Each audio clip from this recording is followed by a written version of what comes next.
Over the last week, Americans and the world alike have been coming to terms with what is being described as a Chernobyl-level toxic spill disaster in a town called East Palestine in Ohio. This after a train carrying chemicals derailed 13 days ago on Feb 3, causing a huge fire, urging the local authorities to ask residents in a 1-mile radius to evacuate. While residents have been asked to come back since, there are widespread fears over the safety post this chemical spill. So what happened? 5 cars of the Norfolk Southern train were carrying highly toxic chemical called vinyl chloride, which is primarily used for making PVC, and it's considered highly dangerous. So this train carrying this dangerous material derailed. After the derailment, emergency crews performed a controlled release of vinyl chloride from 5 of these rail cars that were at the risk of exploding because there was a fire that was already initiated after the derailment. The burning of vinyl chloride sent up huge plumes of black smoke high into the sky, casting an ominous shadow over the whole town. Images went viral on social media, with many terming the disaster as America's Chernobyl. The derailment and the eventual response by the authorities in America has been criticized by locals.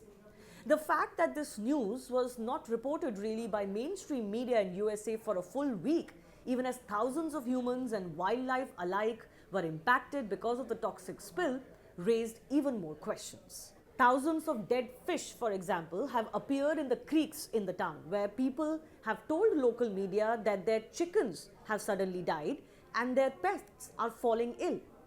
Many social media videos online show nearby waters still very much mixed with chemicals. Now, vinyl chloride is a highly toxic, flammable, colorless gas known as a carcinogen, linked to a very rare form of liver cancer as well as leukemia and lung cancer. What has made matters worse is that representatives of the Norfolk Southern Railway Company, whose train derailed, failed to show up for a meeting with residents, citing security concerns, even as residents themselves have huge concerns about how safe it is for them to go back to their homes.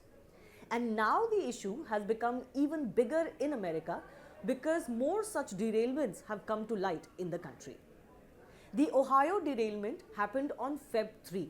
Now, another Norfolk Southern freight train derailed in the metro Detroit area in Michigan on Thursday of the week gone by, but has been deemed of no pollution concern as of now. Before that, another 2 trains derailed consecutively on Monday, February 13 in Texas. Same day, another similar incident occurred in afternoon hours in Enory, South Carolina, when officers were called up to clean up a train derailment. The Ohio derailment has brought renewed focus to deregulation in the US railway industry, with federal legislation loosening safety norms and requirements over time. Railroad union officials, for example, have said that they've been warning that such an accident could happen because railroad cost cutting has harmed safety measures. The Railroad Workers United pinned the threat on the rail industry cuts to inspection staff and the elimination of safety protocol.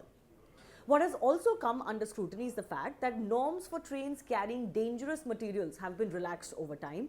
The decision effectively exempted many trains hauling dangerous materials, including the one in Ohio, from the high hazard classification and its more stringent safety requirements. Currently, Norfolk, which is the operator of the train that crashed in Ohio, is under tremendous pressure, facing at least 4 class action lawsuits from residents of East Palestine for exposure to toxic substances and severe emotional distress as a result of the derailment.